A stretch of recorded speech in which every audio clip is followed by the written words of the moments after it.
Everybody, Hank Winchester, help me, Hank. We are talking about voting here in Michigan, and here is the good news. We just talked with the Secretary of State here at her office here in News Center.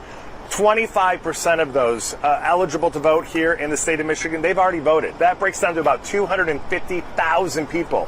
You have so many options and opportunities to vote. Early voting in almost every community across the state of Michigan. Absentee voting, or you can do it the old-fashioned way. I'm going to go in on Election Day on that morning, November 5th, Tuesday.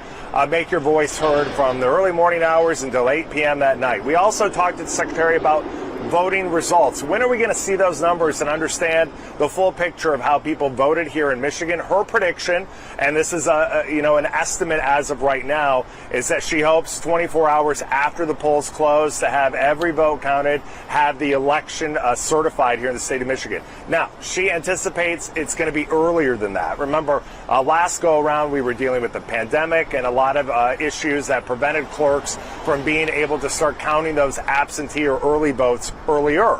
Now they have a few days before Election Day to get the ball rolling and all of that. I want you to take a listen to an interview I did with the Secretary here at the State of Michigan building. Not only did we talk about the numbers, where things are right now, she's very pleased with that, but we also talked about Elon Musk. You may remember he used the platform X to make an accusation regarding the voting process and voter integrity here in Michigan. It caused big concerns for Benson and her team. She responded directly on that platform and to Musk himself. We talk about that and much more. Right now, I want you to take a listen to the interview with the Secretary herself.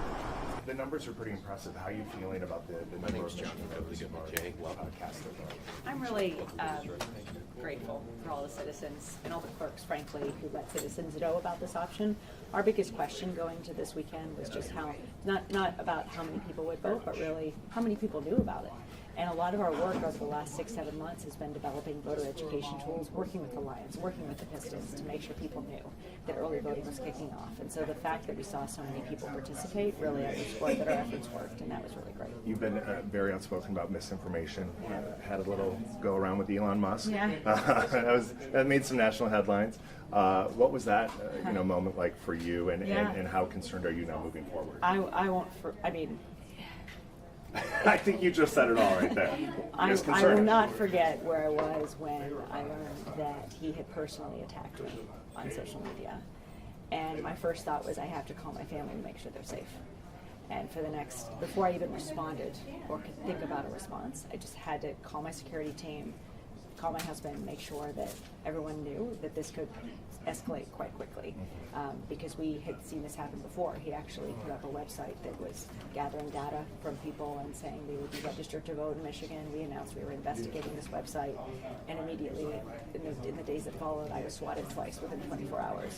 So my thoughts immediately went to the safety of my family, and then it was, I can't believe, in the middle of all of this, that this is what I have to be spending time on, right? In the middle of preparing for this historic election, all the work that we are doing, that now I have to take my focus off of that, protect my family, and now respond to this. But I knew if I did it would just allow the lies to stay out there unaddressed. So then we worked on the response. It also reminded me of 2020 when it was the then President Donald Trump who was attacking me on social media. And so there were some parallels as well to that time that harkened back to as we just, again, responded to him with truth and with facts and with a reminder that he could use his platform to tell the truth and spread the facts as opposed to spreading misinformation. But of course, he chooses to escalate.